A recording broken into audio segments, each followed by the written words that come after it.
হ্যাঁ, নির্বাচন হবে রাজনৈতিক দলের মাধ্যমে, বহুদলীয় গণতন্ত্র। একজন জিতবেন, অন্যরা হারবে। 4 বছর 11 মাস নির্বাচন হবে না। সেখানে আমাদের সংবিধান বলে গেছে, for the people, by the people, of the people, not for the party, by the party, of the party.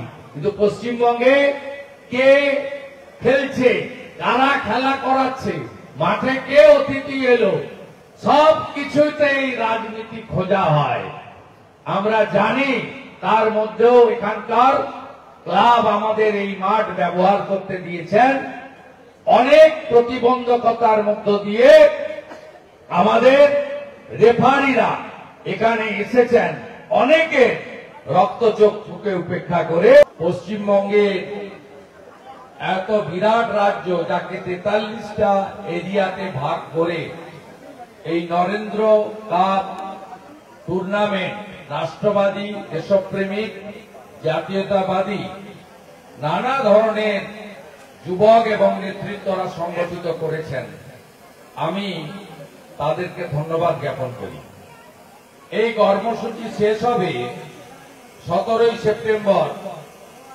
যিনি কোন একটা রাজনৈতিক দলের প্রধানমন্ত্রী নন, 140 কোটি দেশবাসীর প্রধানমন্ত্রী এবং জনপ্রিয়তার নিরিখে বিশ্বের 1 নম্বর জনপ্রিয় ব্যক্তিত্ব, যার হাতে ভারত মাতা সুরক্ষিত, সেই নরেন্দ্র মোদীজির জন্মদিন 17ই সেপ্টেম্বর পুরস্কার বিতরণের মধ্য দিয়ে এই খেলা শেষ হবে। আমি আজকে এই ঐতিহাসিক শহর, অত্যন্ত প্রাচীন শহর আমাদের চুঁচুড়াতে উপবিষ্ট হয়েছি এবং এত রাত্রি 9টা বাজে, খেলার আর একটা পার্ট বাকি আছে। এখনো এত মানুষজন চারিদিকে এই খেলা দেখছেন, যারা অংশগ্রহণ করেছেন, ক্রীড়াবিদ, ফুটবল প্লেয়ার, তাদের উৎসাহিত করছেন এবং যারা রেফারি বা অ্যাসিস্ট্যান্ট রেফারির কাজ করে নিয়ম মেনে এই সুন্দর খেলাকে শৃঙ্খলার সঙ্গে পরিচালিত করছেন, তাদের উৎসাহিত করছেন, তাদের প্রত্যেককে আমি ধন্যবাদ জ্ঞাপন করি। গৌতম দা, দীপাঞ্জন ভাই, বিমান ভাই সহ মঞ্চে যারা আছেন, তারা প্রত্যেকেই রাষ্ট্রবাদী প্রচারক, প্রত্যেকেই আপনাদের সকলের পরিচিত। আমরা খেলার মাঠকে, এই নরেন্দ্র কাপকে রাজনীতির বাইরে রেখেছি, কারণ এই খেলার মধ্য দিয়ে আমরা বাংলার যুব সমাজকে স্বামীজির আদর্শে উদ্বুদ্ধ করতে চাই, রাষ্ট্রবাদে উদ্বুদ্ধ করতে চাই।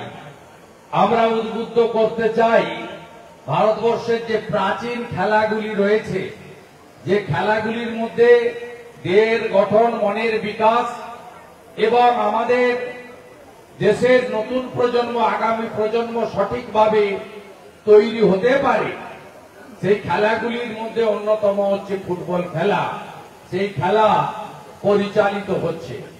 আমি মনে করি ফুটবল, হাডুডু এবং খোখোর মধ্য দিয়ে আমাদের ভারতবর্ষের যে অতি প্রাচীন খেলা, এই খেলার আরো বেশি করে প্রচলন, উৎসাহিতকরণ এবং আমাদের মধ্যে থাকা লুক্কায়িত প্রতিভাকে বিকশিত করে, যাতে পশ্চিমবাংলার যে ক্রীড়া ক্ষেত্রে হিত গৌরব ছিল, যা আজকে বিপন্ন, কলকাতার সমস্ত ক্রীড়া মাঠ বা ক্রীড়া সংগঠনগুলি রাজনীতিকরণ সম্পূর্ণ হয়ে গেছে।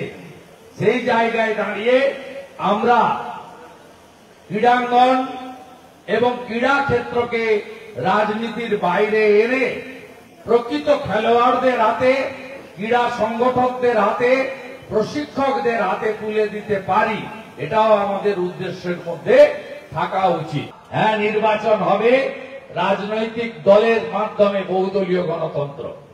একজন জিতবেন, অন্যরা হারবে। 4 বছর 11 মাস নির্বাচন হবে না। সেখানে আমাদের সংবিধান বলে গেছে, for the people, by the people, of the people, not for the party, by the party, of the party.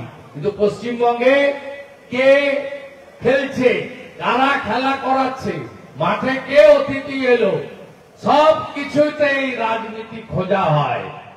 আমরা জানি তার মধ্যেও এখানকার ক্লাব আমাদের এই মাঠ ব্যবহার করতে দিয়েছেন।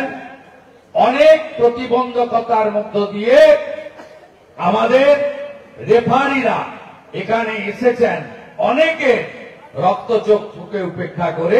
পশ্চিমবঙ্গে এত বিরাট রাজ্য, যাকে 43টা এরিয়াতে ভাগ করে এই নরেন্দ্র কাপ টুর্নামেন্ট রাষ্ট্রবাদী, দেশপ্রেমিক, জাতীয়তাবাদী নানা ধরনের যুবক এবং নেতৃত্বরা সংগঠিত করেছেন।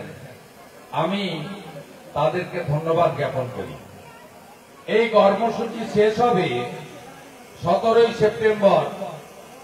যিনি কোন একটা রাজনৈতিক দলের প্রধানমন্ত্রী নন, 140 কোটি দেশবাসীর প্রধানমন্ত্রী এবং জনপ্রিয়তার নিরিখে বিশ্বের 1 নম্বর জনপ্রিয় ব্যক্তিত্ব, যার হাতে ভারত মাতা সুরক্ষিত, সেই নরেন্দ্র মোদীজির জন্মদিন 17ই সেপ্টেম্বর পুরস্কার বিতরণের মধ্য দিয়ে এই খেলা শেষ হবে।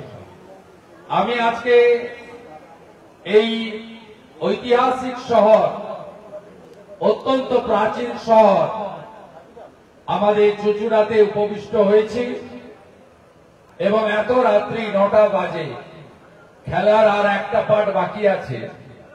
এখনো এত মানুষজন চারিদিকে এই খেলা দেখছেন, যারা অংশগ্রহণ করেছেন, ক্রীড়াবিদ, ফুটবল প্লেয়ার, তাদের উৎসাহিত করছেন এবং যারা রেফারি বা অ্যাসিস্ট্যান্ট রেফারির কাজ করে নিয়ম মেনে এই সুন্দর খেলাকে শৃঙ্খলার সঙ্গে পরিচালিত করছেন, তাদের উৎসাহিত করছেন, তাদের প্রত্যেককে আমি ধন্যবাদ জ্ঞাপন করি। গৌতম দা, দীপাঞ্জন ভাই, বিমান ভাই সহ মঞ্চে যারা আছেন তারা প্রত্যেকেই রাষ্ট্রবাদী প্রচারক, প্রত্যেকেই আপনাদের সকলের পরিচিত। আমরা খেলার মাঠকে, এই নরেন্দ্র কাপকে রাজনীতির বাইরে রেখেছি, কারণ এই খেলার মধ্য দিয়ে আমরা বাংলার যুব সমাজকে স্বামীজির আদর্শে উদ্বুদ্ধ করতে চাই, রাষ্ট্রবাদে উদ্বুদ্ধ করতে চাই। আমরা উদ্বুদ্ধ করতে চাই ভারতবর্ষের যে প্রাচীন খেলাগুলি রয়েছে, যে খেলাগুলির মধ্যে দেহের গঠন, মনের বিকাশ এবং আমাদের দেশের নতুন প্রজন্ম, আগামী প্রজন্ম সঠিকভাবে তৈরি হতে পারে, সেই খেলাগুলির মধ্যে অন্যতম হচ্ছে ফুটবল খেলা।